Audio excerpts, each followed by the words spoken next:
안녕하세요. 드림 정류장 김희영입니다. 오늘은 새 책 가지고 왔어요. 네. 좋은 사람들이 모이는 7가지의 법칙, 관계의 품격. 지은이는 오노코로 신페이, 네, 그리고 윤하연 옹김이고, 이 책의 출판사는 비즈니스 북스. 무엇이 그들을 특별하게 만드는가? 24년간 24,000명의 삶을 분석한 카운슬러가 알려주는 품격 있는 사람들의 한 끗 차이. 그들은 어떤 관계에서도 절대 과속하지 않고 능숙하게 안전거리를 유지한다. 왜 그 사람 주변에는 좋은 사람들이 많을까? 현명한 관계를 위한 7가지의 법칙이 있다고 합니다. 현명한 관계를 위한 7가지 법칙. 법칙 1. 자기 연출력이 뛰어나다. 어, 인생은 연출이다 라는 말이 있죠. 인생은 연출이다. 법칙 2. 은근한 신비주의를 유지한다. 은근한 신비주의를 유지한다. 이건 제가 진짜 마음에 드는 것 같아요. 법칙 3.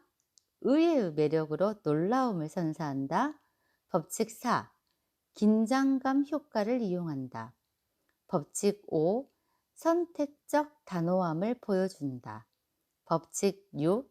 스마트한 결정력으로 주도권을 진다. 법칙 7. 절묘한 타이밍을 활용한다. 현명한 관계를 위한 7가지 법칙. 네. 그래서 이 7가지 법칙에 대해서 지금 이제 본문에 들어가서 이야기를 해볼 건데, 음, 지금 당신에게 어떤 사람이 남아있는지 되돌아보라. 일본 최고의 심리 카운슬러가 알려주는 건강한 관계 지도를 그리는 법. 책값은 13,500원이에요. 관계의 품격. 네. 일단 지은이 오노코로 신페이에 대해서 잠깐 읽어보도록 하겠습니다. 일본 최고의 심리 카운슬러이자 베스트셀러 저자인 그의 유년 시절은 그렇게 평탄하지 않았다. 유소년 축구단에서 활동하던 중 심각한 병에 걸려 절망의 시간을 보냈다. 그러던 와중 한 국가대표 축구 선수를 우연히 만나 힘든 시기를 이겨낼 용기를 얻게 되었고, 이후 좋은 사람들을 곁에 두는 것만으로도 인생이 뒤바뀔 수 있다는 것을 깨달았다. 저도 이 부분은 굉장히 많이 공감을 되는데, 내 주위에 어떤 사람들이 포진되어 있다는 것에 내 인생이 달라질 수 있다는 것. 그는 일본 국립시가대학 금융학부를 졸업한 후 유명 무역회사에 스카웃되었지만 어렸을 적 강렬한 체험을 잊지 못해서 주변의 걱정에도 불구하고 대인관계 전문 심리 카운슬러의 길을 선택했다. 성공한 CEO부터 유명 운동선수까지 저자는 24년간 24,000명의 의뢰인들의 삶을 분석하면서 인간관계 고수들의 공통점을 발견했다. 인간관계 고수들의 공통점을 발견했다. 그들의 비결은 사람 사이의 탁월한 거리 조절에 있었다. 거리 조절. 거리 조절. 이 책에 잠깐 살펴봤는데 이 책의 핵심 포인트는 그건 것 같아요. 바운더리. 자신과 타인 사이의 어떤 경계선, 안전거리, 거리 조절. 늘 제 친한 친구가 저한테 지나치게 강조했던 부분이었는데, 정말 제가 현명한 친구를 뒀다는 게 새삼 느껴지는, 네, 부분인 것 같습니다. 서로의 영역을 존중해 줄 때 오히려 사람이 모인다는 것이다. 현재 그는 오랫동안 수많은 사람을 만나면서 쌓아온 데이터를 바탕으로 심리 강의 및 세미나를 연 150회 이상 진행하고 있다. 그의 강의는 사람 사이의 현명한 거리 조절 노하우를 배우기에 찾아온 사람들로 매번 가득 차 화제가 되었다. 이 외에도 자연치유, 동양철학, 색채학 등의 정통한 저자는 영역을 넘나들며 활발히 활동 중이다. 지은 책으로는 용서 스위치, 병은 재능이다, 화, 불안 등이 있다. 네. 저는 책을 읽을 때는 항상 프롤로그를 먼저 읽거든요. 그래서 일단 또 프롤로그를 먼저 읽어 드릴게요. 근데 프롤로그 전에 사람의 가치는 타인과의 관계로서만 측정될 수 있다. 니체가 하는 말, 니체가 하는 말이 사람의 가치는 타인과의 관계로서만 측정될 수 있다. 그러니까 나의 인간관계, 나의 가치는 나의 인간관계로서 가치를 매길 수 있대요. 프롤로그예요. 당신의 품격을 키워 사람을 담는 법입니다. 그러니까 내 그릇의 크기, 나의 품격을 키워서 사람을 담는 법. 한동안 너 생각해서 그러는 거야 라는 CF 대사가 유행한 적이 있다. 막 퇴근하려는 사람에게 일거리를 잔뜩 가져다 주고 다이어트 중이라는 친구의 케이크를 빼앗으며 너 생각해서 그러는 거야 라고 말한다. 그 말을 들은 광고 주인공은 어이없다는 표정을 짓는다. 만일 일상에서 이런 말을 듣는다면 이것만은 꼭 기억하기 바란다.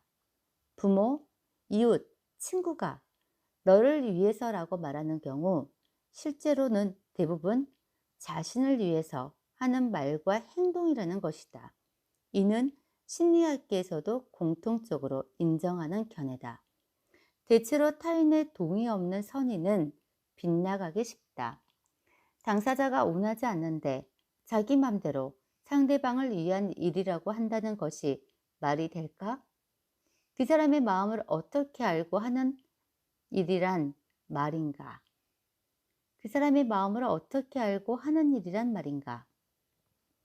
이런 일이 발생하는 이유는 선의로 한 일이니까 괜찮다는 생각 뒤에 숨겨진 상대의 본심을 확인하지 않아서다. 내가 좋으면 상대방도 좋겠지라는 생각은 분명 크나큰 착각이며 선을 넘는 일이다. 이렇게 불쑥 경계선을 넘으면 인간관계에서 종종 갈등이 일어난다. 너를 위해서 라고 말하는 사람들 대부분 실제로 선의에서 그런 말과 행동을 한다. 하지만 선이라 해서 그 결과가 항상 옳거나 좋은 것은 아니다. 선이라는 명목하에 그들은 서슴없이 당신의 영역에 발을 들인다. 이럴 때 상대에게 냉정하게 말하기 어렵다. 자신의 영역을 침해한다고 느끼지만 눈앞에서 대놓고 비난하거나 싫은 소리를 하기는 힘든 법이다. 자기 의사를 확실히 말해버리면 그 이후의 관계에 나쁜 영향을 끼칠 것 같기 때문이다. 나는 심리 카운슬러로서 24년간 2만 4천 명이 넘는 사람들을 만나면서 인간관계가 좋아지면 삶의 어려움도 비교적 쉽게 풀린다는 것을 깨달았다. 또한 그 과정에서 별다른 어려움 없이 좋은 관계를 이끄는 사람들의 공통점도 발견했다. 이들은 섣불리 상대방과 대립하며 불만을 품거나 타인에게 사랑받으려고 조바심을 내지 않는다. 그보다는 그 사람과의 적정 거리를 찾을 때까지 한 발 떨어져서 관계를 판단한다. 어떤 상황에서도 자신만의 바운더리를 잃지 않고 그 기준에 따라 사람 사이의 거리를 능숙하게 조절하는 것이다. 바운더리란 심리학 용어로 자신과 타인 사이의 경계선을 말한다. 눈에 보이지 않는 인간관계에서 여기서부터 여기까지는 내 영역, 그 다음부터는 네 영역이라고 확실히 선을 긋는 것이다. 우리는 때때로 내가 참으면 그만이라고 생각한다. 그래서 웬만하면 상대방의 뜻을 우선시하고 상대방이 내 마음속 영역에 침입하도록 내버려 둔다. 그렇게 자신과 타인 사이에 있어야 할 경계선을 모호하게 만들어 버린다. 또는 상대가 고집이 세거나 태도가 강경해 쉽게 의사표시를 못하는 경우도 있다. 하지만 내 영역으로 침범해 들어오는 것을 허용하기 시작하면 경계가 없어진다. 한 발 양보하면 그 다음은 두 발, 세 발 들어올 것이다. 인간관계를 잘 맺는다는 것은 특별한 게 아니다. 상대방의 마음을 넘겨짚지 않고 서로의 영역을 존중해주며 관계를 이어나가면 된다. 그러다 보면 서로에게 상처 주는 일도 상처받는 일도 줄어든다. 이렇듯 편안하고 온활한 인간관계를 구축하기 위해서는 바운더리를 다루는 기술이 꼭 필요하다. 이 기술을 알면 쓸데없는 감정 소모에서 벗어날 수도 있고 외롭지도 않다. 품격을 지키면서 어느새 서로가 쾌적한 최적의 인간관계를 맺을 수 있다. 이 책을 통해 한 차원 더 높은 인간관계의 지혜를 확실히 터득하길 바란다. 네. 그래서 제 1장입니다. 1장은 왜 그 사람 주변에는 좋은 사람들이 많을까? 그래서 1장의 주제에서 사람 사이에는 안전거리가 필요하다. 그리고 잘해주고도 욕먹는 사람들의 공통점, 그리고 다른 사람의 영역은 확실하게 존중해준다. 그리고 그럼에도 자기 보호가 먼저다. 네, 그래서 1장부터 제 1장. 왜 그 사람 주변에는 좋은 사람들이 많을까? 사람 사이에도 안전거리가 필요하다. 관계성이라는 것에 대해 곰곰이 생각해 보자. 그것을 강화하거나 약화하는 요인은 무엇일까? 일반적으로는 다음 세 가지를 관계성의 3대 요인으로 꼽는다. 첫 번째는 만나는 빈도, 두 번째는 주고받는 말, 세 번째는 태도. 태도에는 말 이외의 몸짓이나 언어를 말한대요. 바꿔 말하면 사람들 사이에서의 거리를 적절하게 유지하는 데 필요한 힌트도 이 세 가지를 조절하는 데 있다. 인간관계에 능숙한 사람들은 이를 잘 다룰 뿐만 아니라 건강한 관계를 위한 자기만의 노하우도 갖고 있다.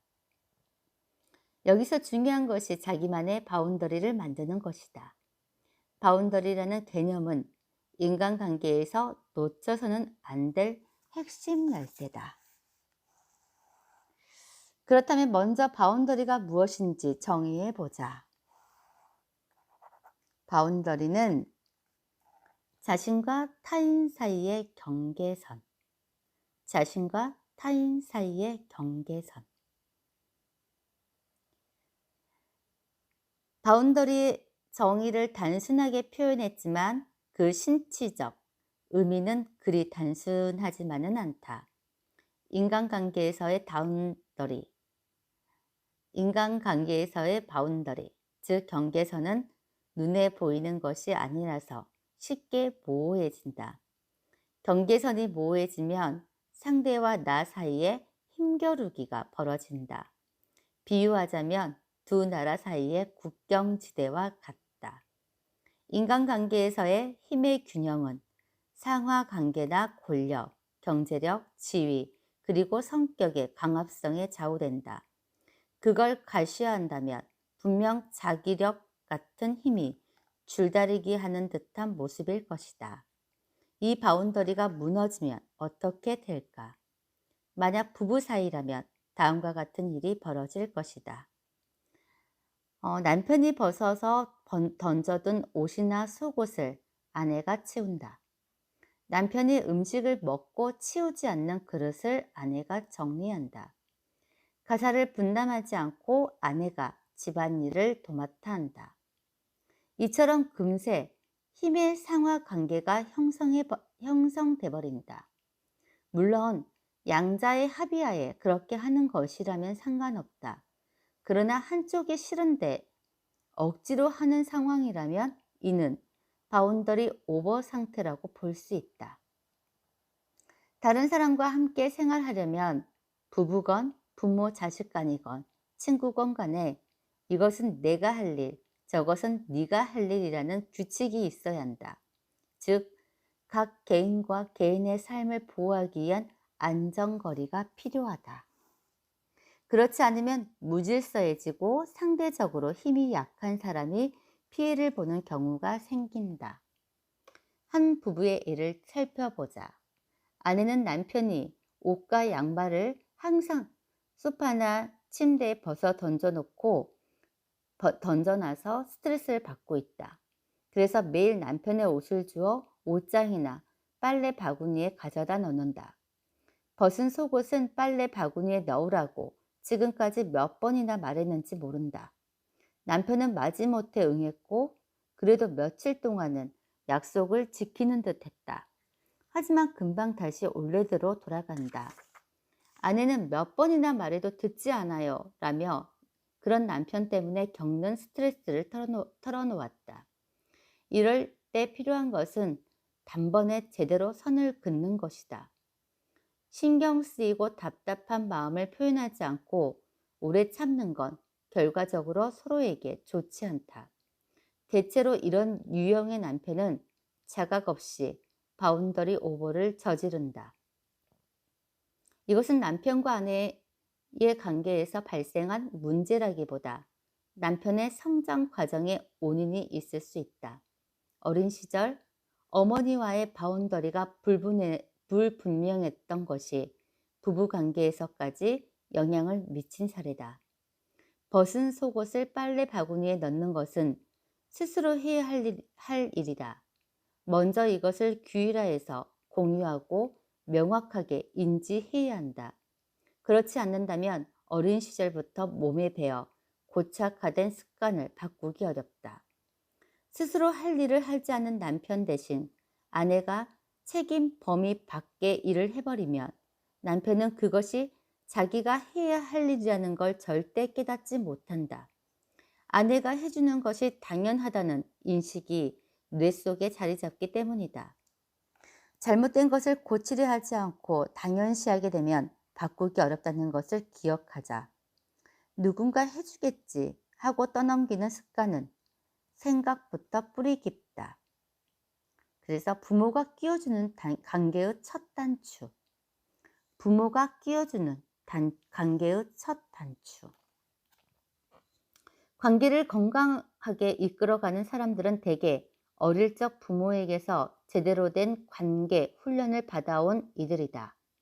부모의 가르침에 따라 타인과의 관계에서 넘어서는 안 될 선이 있다는 것을 배웠을 뿐만 아니라 부모와 자식 간에도 적절한 거리가 있음을 자연스럽게 체득했다.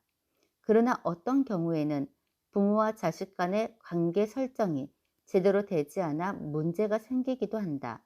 이때 아래와 같은 상황이 벌어진다. 부모가 자식의 숙제를 대신한다. 부모가 자식의 교우 관계를 결정한다. 자식이 해야 할 갖가지 준비나 채비를 부모가 한다. 이렇게 되면 흔히 말하는 과보 상태에 빠지게 된다. 과보의 배후에는 부모의 불안감이 존재한다. 무의식 중에 자식에게 어린 시절의 자신을 투영해서 보는 감정의 바운더리 문제가 발생하는 것이다.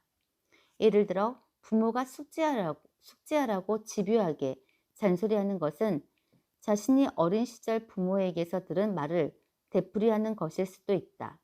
혹은 숙제를 하지 않아서 낭패를 본 기억이 깊게 남아있어서일지도 모른다. 그 불안감이 자식에게 투영되면서 자신과 같은 실수를 저지르기 전에 대신 숙제를 해버린다.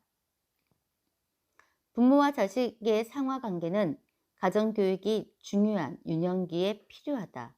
하지만 아이가 자라면 그 관계도 달라져야 한다.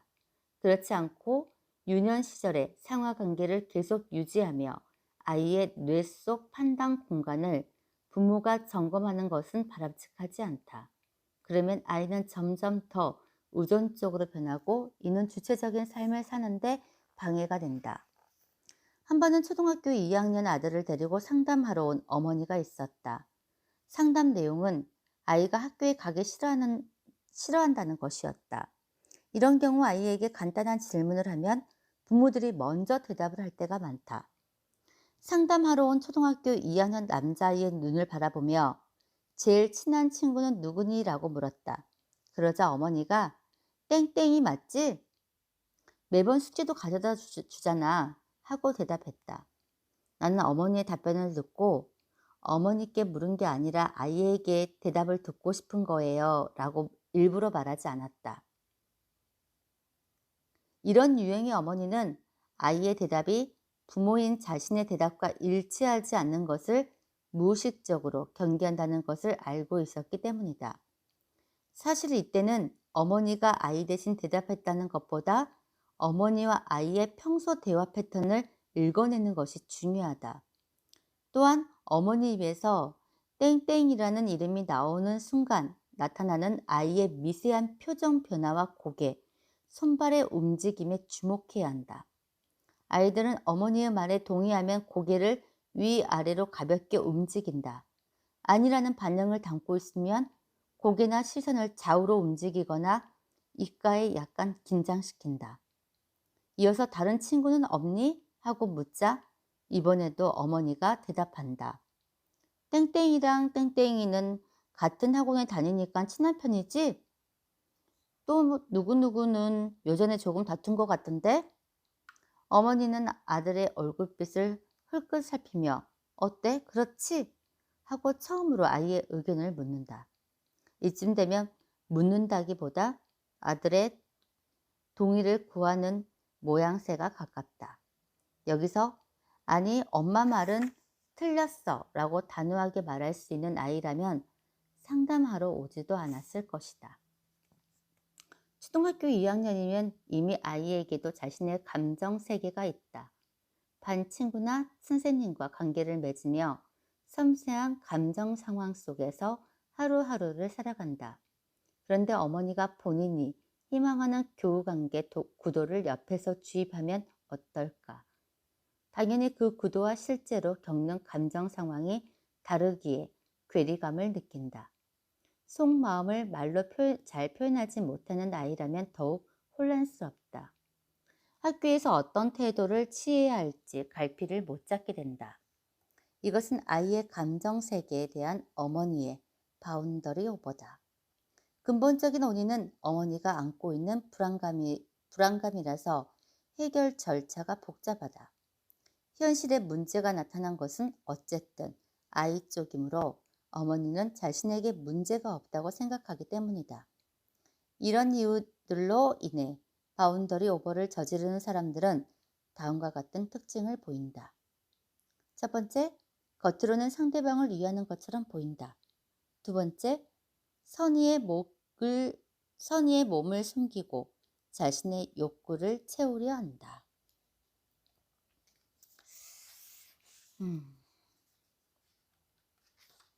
어머니와 자식 간에, 그러니까 부모와 자식 간에도 어찌되었던 이 바운더리,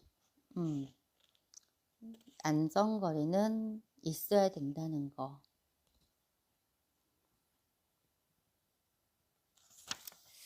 잘해주고도 욕먹는 사람들의 공통점이에요.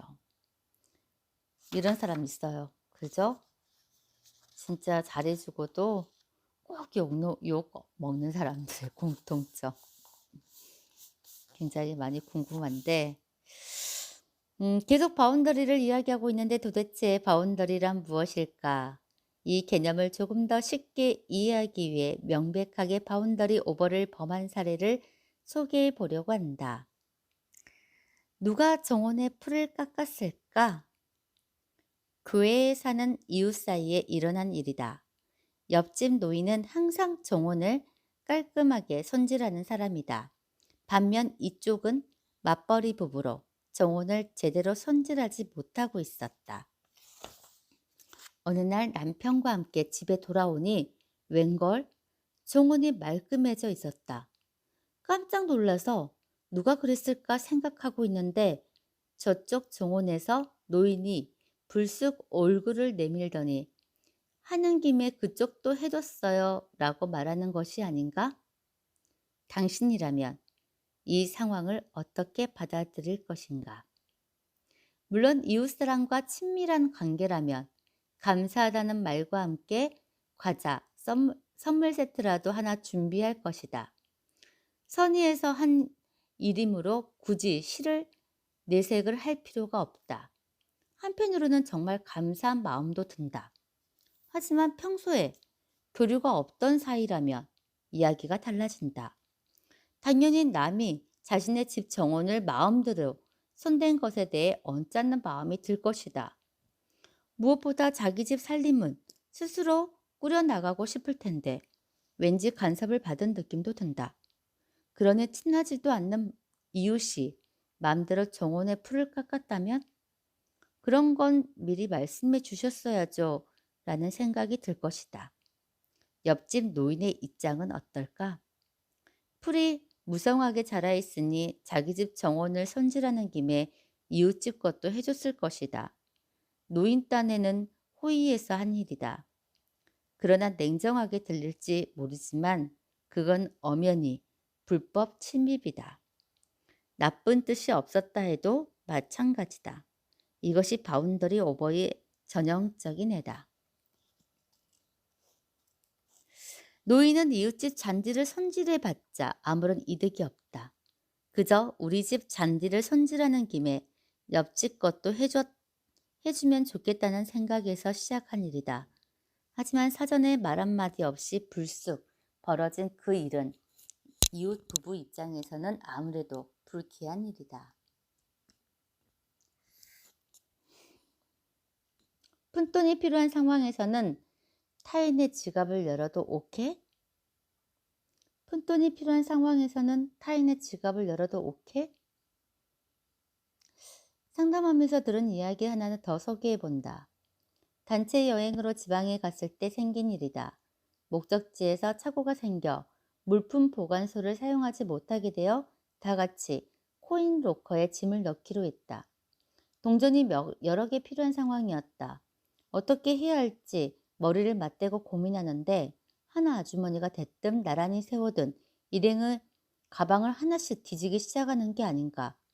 깜짝 놀라 뭐 하시는 거예요? 하고 묻자 한층 더 놀라운 대답이 돌아왔다. 뭐 하긴요. 지금 동전이 필요하잖아요. 당신이라면 이 상황을 어떻게 해석할 것인가? 아주머니 입장에서 보면 이 또한 선의로 한 일이다. 동전이 몇 개 필요한 상황이니 같이 돈을 내서 모으자는 생각이다. 당장 동전이 필요한 상황이고 로코는 모두가 함께 써야 하니 가방을 뒤지는 것이 잘못된 일이라고 생각하지 않았을 것이다. 하지만 그녀는 남의 여행 가방을 허락도 구하지 않고 함부로 열었다. 심지어 가방을 뒤져 동전 지갑을 찾고 거기서 몇 개의 동전을 꺼내갔다. 이것은 엄밀히 말하면 절도에 해당한다. 그러나 바운더리 오버를 저지른 아주머니는 자신의 행위를 절도라고 생각하지 않았다. 자기 행동에 대한 자각이 없기 때문이다. 아마 그녀는 이렇게 항변할 것이다. 아니, 지금 동전이 필요하잖아요. 내가 나서서 모으면 다 같이 다음 일정으로 넘어갈 수 있는데 뭐가 문제예요? 설마 내가 동전을 훔치기라도 했다는 거예요? 바운더리 오버를 행하는 사람들은 다 비슷하게 생각한다. 나는 좋은 뜻으로 한 건데, 다 너를 생각해서 한 일인데 라고 말하며 오히려 상대를 나쁜 사람으로 만든다. 오바했다는 거지, 오바.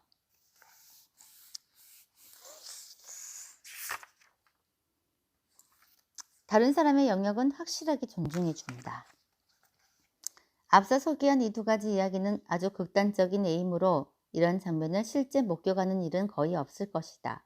그러나 정도의 차이가 있을 뿐 비슷한 상황에 놓인 적은 있을지도 모른다. 상대의 선이라는 명목으로 당신의 영역에 발을 내딛기 때문에 좀처럼 싫다고 말하기 어렵다. 역시 이건 좀 아니야 하고 깨달았을 때 이미 당신의 영역을 상당히 침범한 상태일 것이다. 역시 이건 좀 아니야 하고 깨달았을 때는 이미 당신의 영역을 상당히 침범한 상태일 것이다. 이런 일이 발생하면 적당한 선에서 그건 좀 아닌 것 같아요. 그건 안 돼요. 하고 의사표시를 해야 한다. 하지만 괜히 나서서 대립하고 갈등을 만드는 것도 영 귀찮다. 한 번으로 끝날 일이라면 이번만 참자 하고 말하지 않는 사람이 태반이다. 이럴 때 관계의 고수들은 어떻게 할까? 그들은 주로 상대방이 기분 나쁘지 않도록 은근하게 선을 긋는다. 관계를 훼손하지 않으면서 상대방에게 그러면 곤란하다는 것을 조금씩 이해시키는 것이다. 이런 노력을 꾸준히 하는 것이 무엇보다 중요하다. 좋은 게 좋은 거다, 괜찮다 하면서 양보하는 사이에 상대는 점점 당신의 영역에 깊숙이 들어오기 때문이다. 바운더리를 긋는 것은 자신의 영역을 지키는 것이다. 자신의 영역에 타인이 눌러앉으며 기껏 마련한 안식처도 잃게 된다. 정해놓은 일정에도 차질이 생기고 당신 삶이 흔들릴 수도 있다. 내가 만났던 사람들 중 관계에 통달했던 한 사업가가 있었다. 그는 늘 사람 사이의 거리를 자동차에 빗대 말했었다. 운전할 때는 자동차 브레이크가 작동하는 데 필요한 최소한의 거리, 즉 앞차와의 적정 간격이 있습니다. 이 여유 구간이 없으면 브레이크를 살짝만 밟아도 급정지하기 때문에 사고가 날까봐 불안에 떨며 운전해야 하죠. 인간관계도 마찬가지예요. 어느 정도 간격이 있어서 서로 거리를 조절할 수 있는 상태가 이상적입니다. 이런 관계를 고려하지 않고 급격하게 거리를 좁히면 서로 의견이 다를 때 급브레이크를 밟은 것처럼 쿵 하고 부딪힐 가능성이 커지죠. 이 이야기를 듣고 나는 인간관계에 능숙했던 그만의 노하우를 깊이 깨달았다. 그럼에도 자기 보호가 먼저다. 그렇다면 왜 현대사회에서 바운더리가 관계의 중요 동목이 된 걸까? 우선 과거와 달리 커뮤니케이션 수단과 도구가 다양해졌기 때문이다. 언제 어디서든 우리는 타인과 연결되어 있다. 그리고 예전과는 비교할 수 없을 정도로 다양하고 복잡한 관계 속에서 살아간다. 의식하지 않으면 되는 대로 살기 쉽다. 정보통신의 발달로 인한 SNS 보급은 커뮤니케이션에 혁명을 일으켰다. 개인과 개인을 연결하는 수단은 전에 없이 늘어났고 이제는 각종 SNS 속에서 인간관계가 형성되고 있다. 라인, 페이스북, 인스타그램, 다양한 소통 채널을 통해 친구가 늘어난다. 하지만 SNS 상황을 늘 주시하며 댓글에 일일이 반응해야 한다는 점은 한편으론 불편한 일이다. 그뿐 아니다. 한 사람이 여러 개의 SNS를 사용하기도 하고 또 같은 상대와 다른 SNS를 통해 커뮤니케이션하는 일도 생긴다. 그중에는 각 SNS 성격에 맞춰 태도를 바꾸는 사람들도 있다. 이쪽에서 한 말과 저쪽에서 한 말이 일치하지 않는다는 걸 누가 지적하지 않을까 싶어 불안해하기도 한다. 커뮤니케이션의 형태는 현재 진행형으로 변하고 있다. 앞으로도 기술 개발에 의해 새로운 애플리케이션이나 통신수단이 속속 등장할 것이다. 이런 시대에 바운더리를 의식하지 않고 살면 눈 깜짝할 사이에 정보의 파도에 집어삼켜진다. 복잡한 커뮤니케이션 속에 파묻히고 만다. 예를 들면 틈날 때마다 버릇처럼 들여다보는 인스타그램, 페이스북 등은 내가 쌓아온 삶의 기준들을 뒤흔들곤 한다. 지금 내가 사는 모습에 충분히 만족한다고 하더라도 해외여행을 자주 떠나는 친구의 SNS를 우연히 보게 되면 부러운 마음이 든다. 나만 답답한 사무실에서 열심히 일하는 것 같고 내 단조로운 삶이 보잘것없이 느껴지기도 한다. 아무 문제가 없던 내 하루가 불필요한 정보의 침입으로 한없이 작아지는 것이다. 이런 생각이 들 때는 조심해야 한다. 내 인생의 바운더리가 타인에 의해 흔들리고 있는 것이기 때문이다. 좋은 사람들을 모으는 비밀. 바운더리의 의미를 다시 한번 정리해 보자. 바운더리란 자신과 타인 사이의 경계선을 말한다. 이것은 상대와 나 사이에 큰 벽을 만들어 차단하자는 말이 아니다. 서로 넘지 말아야 할 선을 지키자는 의미다. 이것은 상대와 나 사이에 큰 벽을 만들어 차단하자는 말이 아니다. 서로 넘지 말아야 할 선을 지키자는 의미다. 타인과 원만한 관계를 유지하고 신뢰를 쌓는 것은 아주 중요하다. 나 역시 남을 위해 헌신하고 노력하는 것은 숭고한 일이며 그런 삶을 살고 싶다고 생각한다. 그렇지만 지금은 인간관계가 복잡하게 뒤얽힌 시대다. 남을 배려한다는 마음에서 자칫 틈을 보이면 의도치 않게 자신의 소중한 영역을 침범당할 수 있다. 무엇보다 남 좋은 일만 하다가 피로해지고 소모되어 결국 몸도 마음도 망가지고 만다. 자신을 존중하는 자존감은 자신과 마주할 수 있는 퍼스널 스페이스, 즉 혼자가 될 수 있는 시간과 공간이 확보되어야만 키울 수 있다. 퍼스널 스페이스를 확보하기 위해서는 상대방에게 여기는 들어가면 안 되는 영역이라는 것을 분명하게 인식시켜야 한다.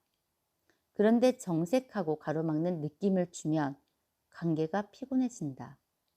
내 영역을 자연스럽게 지키는 일상적이고 습관화된 태도가 필요하다. 인간관계를 잘 맺는 사람은 자기가 가진 시간과 공간을 타인에게 쉽게 내주지 않는다. 인간관계를 잘 맺는 사람은 자기가 가진 시간과 공간을 타인에게 쉽게 내주지 않는다. 삶의 중심에 자신을 두고 다른 사람 혹은 다른 사람의 시선을 적당히 차단한다. 그렇게 되면 웬만해선 자존감이 무너지지 않고 오히려 이전보다 관계가 좋아진다. 나를 힘들게 했던 사람들은 자연스럽게 멀어지고 좋은 사람들만 주변에 남는다. 그렇다면 인간관계의 고수들은 바운더리의 균형을 어떻게 지킬까? 사람들은 그들의 어떤 점 때문에 끌리는 것일까? 그 비결은 다음 장에서부터 자세히 설명하려고 한다. 키포인트예요. 지켜야 할 건 지키는 것이 인간관계의 기본이다. 오늘 이 내용만 알아도 이 내용만 알고 가도 굉장할 것 같은데 지켜야 할 건 지키는 것이 인간관계의 기본이다. 바운더리란 자신과 타인 사이의 경계선을 말한다.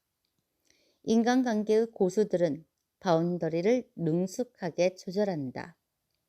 좋은 게 좋은 거다, 괜찮다 대신에 상대방의 기분이 나쁘지 않도록 은근하게 선을 긋는 기술이 필요하다. 자존감은 자신과 마주할 수 있는 퍼스널 스페이스, 즉 혼자가 될 수 있는 시간과 공간이 확보되어야만 키울 수 있다.